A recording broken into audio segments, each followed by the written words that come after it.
做打理喏，轮都走，冬地我都估计饱，我都估计喏，做啥做给我洗，冇来打理，只cần tới tôi cứ yêu xa vậy tư lý, muốn đó cho nên nhiều cái mua tu sa tu nhẹ mà cờ khó tao thòng đỡ, chỉ mua với gì giống gì, chỉ mua lên từ yêu ba, tôi cứ yêu của chỉ trong ra, ba cha của luôn nên của mỗi chung mỗi gì ấy sống chỉ lý tu chỉ nên,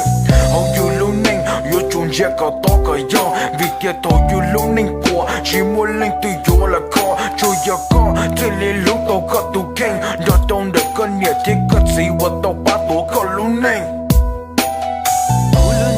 Trong đun đi chỉ bỏ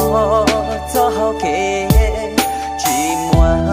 anh bảo cô cho kế lưu xia cô luôn nè cho nhẹ hoa luôn nó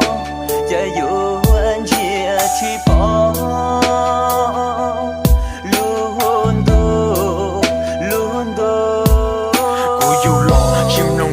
đồ tiếp lo hồng đấy, nghĩa thiết gì là thứ dễ dễ, điều vừa giá chỉ muốn nên sống, nghĩa thứ chỉ tao mất cũng đời, còn hai đông cả tao mất sợ, hay quên lấy giá của thiên lý, về lô tay là mất cũng giờ, về lô tay là mất cũng đầu, về lô tay là mất cũng câu, giá cờ sông đó có tụ khen, sẽ cú cho lâu nơi vào đâu, vì thầu nơi là cho cả thi, thầu có luôn nên cho là bi, thầu có lo ý lên gì, mua mình nhỏ là bố lúc chạy, cơ duyên xa có lời tao rong, chỉ xa có lời rong lấy khó, cú dành hai phật chính với do, yo chủ ua có lúc xe lo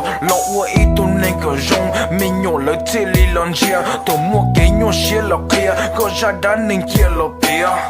Cú luôn nên trong đun đi, chỉ bỏ cho hậu kế, chỉ muốn anh bảo cô cho kế lưu xia.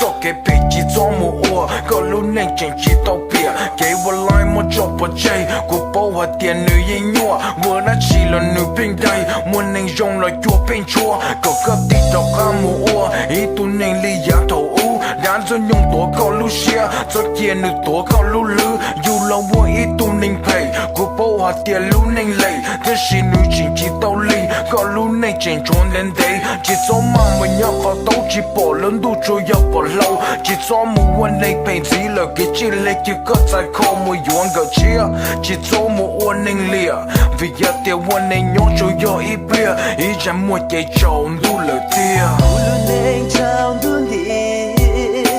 chỉ bỏ cho hậu kế chỉ muốn anh bảo cô cho kế lưu xia cô luôn nên cho nhẹ hoa luôn nó cho dù anh chỉ bỏ luôn đồ đang dây nhung về nhớ có lúc xưa chỉ cho tiền là cả có lúc lư bây quân nên nhau chưa giờ ý trong sự chỉ muốn là điều là sẽ tiền thì yếu muốn là điều mong chạy bây giờ chỉ nhớ cái khó là chi rằng không là chỉ yêu của là sâu bây giờ chúng ta là lời của thế là bóng sâu trong đêm lông ra cái rong là nên cũng khen